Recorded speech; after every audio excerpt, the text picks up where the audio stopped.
Hi, I'm John Fedorkow from Fruit Haven Farms. I am the 2019-2020 Grape King.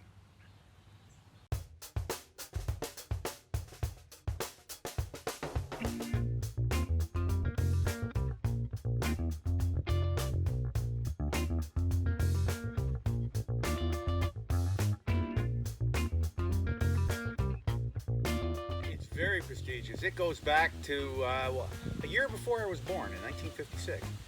And it's a long-standing tradition of being nominated by one of your peers and recognized by your fellow growers that what you do, everybody thinks is you're doing a pretty good job. So to become the Grape King, I think is a great honor, and you become the ambassador for the industry, for the province, and you can go around and help promote our grape industry and the wine sales in the province. I think it's a great thing.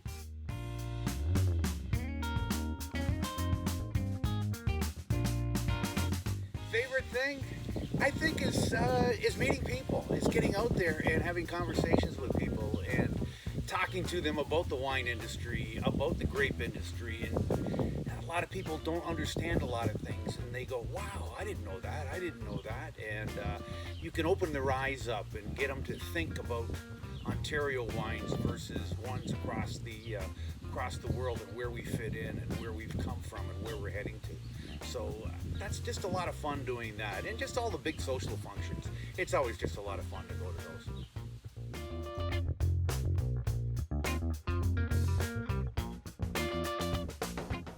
This farm I purchased in 1984. It was an old farm. This farm was, I think it was an Empire Loyalist farm at one point, because it was granted to someone in the mid-1850s. And then the family that I bought it from probably had it since the early 1900s. And it was an old mixed farm, and when I got it, it actually had a lot of old Labrusca grapes on it. Some of the vines on this farm were about 100 years old when I got a hold of them, but they were the old Labruscas, made terrible wine, so I removed them. And the funny part is about this farm is I ran a pick-your-own operation with small fruits, and I also grew peaches and pears, and never wanted to grow grapes. And then all of a sudden I changed. I decided I wanted to get into the grape business, and slowly from the late 90s on, I've converted the farm over to mostly grapes and a handful of pears.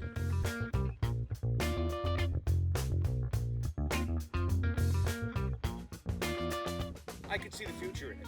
I was heavy into the processing peach business, and that went for a turn when our only canning factory went to China in 2008. And by that point, I was already growing grapes, and that gave me the push to go out and find contracts, start planting more grapes. And I really fell in love with it at that point. I thought, you know what? There's the future here is in the grape business, and that got me going into it more and more.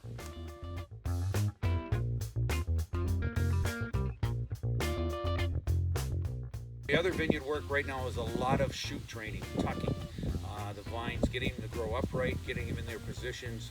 Then hedging is starting now, and leaf removal has started. So you're out there trying to get the vines to grow up where you want, try to expose that fruit to the sun a little bit more, and get them to ripen better later on in the fall.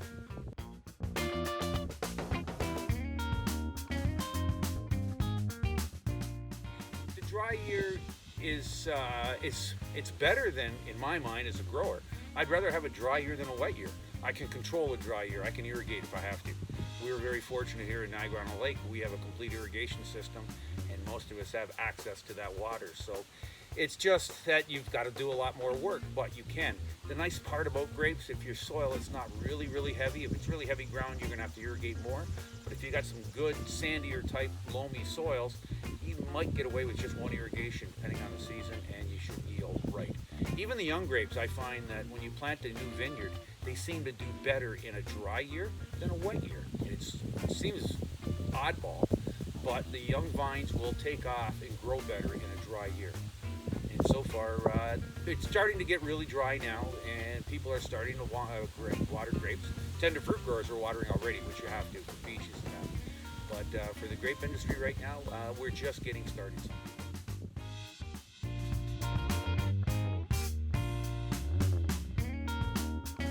And now that'll depend on the time of year. At this time of year, a nice Sauvignon Blanc is very nice. It's nice and crisp, flavorful, not very heavy, which is nice. But if it's in the wintertime, I want a Cab Sauv, Cab Franc blend, or maybe a little more low, a Meritage blend in there. That'd be one of my favorites, and when it's a little cooler. But this time of year, it's between that. And I like the Semillon mixed with the Sauv Blanc. That is, I think, gives it a different flavor profile, and it's a nice summer drinking.